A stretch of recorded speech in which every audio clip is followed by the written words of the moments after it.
Hi അസ്സാം വലൈക്കും. അപ്പോൾ ഇന്ന് പേൽ ബുട്ടിക്കിലേക്ക് വന്നിട്ടുള്ള ഓർഡർ എന്ന് പറയുന്നത് റണ്ണിങ് മെറ്റീരിയൽ കട്ട് ചെയ്തെടുത്തതാണ്. നമ്മൾ ടോപ്പും പാൻറ്റും ഷോളും നമ്മൾ ഇതിൽ നിന്നാണ് കട്ട് ചെയ്തെടുക്കുന്നത്.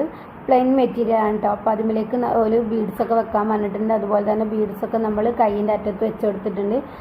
കൈ പഫ് സ്ലീവാണ് കേട്ടോ വരുന്നത്. ഹാഫ് കൈ ആണ്, ഫുൾ സ്ലീവ് അല്ല, ഹാഫ് കൈ ആണ് വരുന്നത്. അതുപോലെ തന്നെ സിബ് അറ്റാച്ച് ചെയ്യാൻ പറഞ്ഞിട്ടുണ്ട്. സിബ് അറ്റാച്ച് ചെയ്ത് കൊടുത്തിട്ടുണ്ട്. ഈ ഒരു മെറ്റീരിയൽ എന്ന് പറയുന്നത് കുറച്ച് റിസ്ക് ആണ് കേട്ടോ നമുക്ക് സ്റ്റിച്ച് ചെയ്യാൻ. കാരണം നമ്മൾ വിചാരിക്കുന്ന പോലെ നമുക്കിത് പിടിച്ചോടത്ത് കിട്ടാത്തൊരു മെറ്റീരിയലാണ് കേട്ടോ. അതുകൊണ്ട് തന്നെ നമ്മൾ സ്റ്റിച്ച് ചെയ്യാൻ കുറച്ച് കഷ്ടപ്പെട്ടിട്ടുണ്ട്. ഒരു ദിവസം മുഴുവൻ ഇതിമ്മ പണിയെടുക്കുന്നുണ്ട്. മുട്ടുസൂചിയൊക്കെ വെച്ചിട്ടാണ് നമ്മളത് കറക്റ്റ് ചെയ്ത് സ്റ്റിച്ച് ചെയ്തെടുത്തിട്ടുള്ളത്. കസ്റ്റമർക്ക് നമ്മൾ കൊടുത്ത സമയത്ത് ഇതിൻ്റെ ഷോൾ നമ്മൾ കട്ട് ചെയ്തപ്പോൾ ഷോളിന് ഒരു ഇച്ചിരി ലെങ്ത്ത് കുറവ് വന്നു കേട്ടോ. അപ്പോൾ പിന്നെ കസ്റ്റമർ തന്നെ ഒരു മോഡൽ പറഞ്ഞപ്പോൾ ആ രീതിയിൽ നമ്മൾ ഷോള് സ്റ്റിച്ച് ചെയ്ത് കൊടുത്തിട്ടുണ്ട്. ഇതുപോലെ ലെയർ ആക്കിയിട്ട് 2 ലെയർ ആക്കിയിട്ട് സ്റ്റിച്ച് ചെയ്താൽ മതിയെന്ന് പറഞ്ഞ് നമ്മളങ്ങനെ സ്റ്റിച്ച് ചെയ്ത് കൊടുത്തിട്ടുണ്ട്. അപ്പോൾ ഇതിൻ്റെ ഫൈനൽ ലുക്ക് എന്ന് പറയുന്നത്